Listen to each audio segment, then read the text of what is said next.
Nagpa-picture yung dalawa doon. Dahil kasali sa picture yung dalawa. Yay!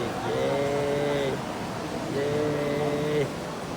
Yay!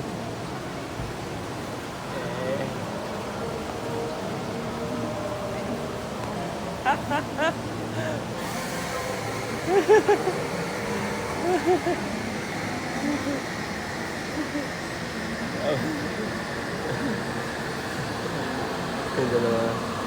Hey! Kwentuhan. Huwag yung kwento ng mga kalokohan. Ayan na. Diba? Tawa lang tawa.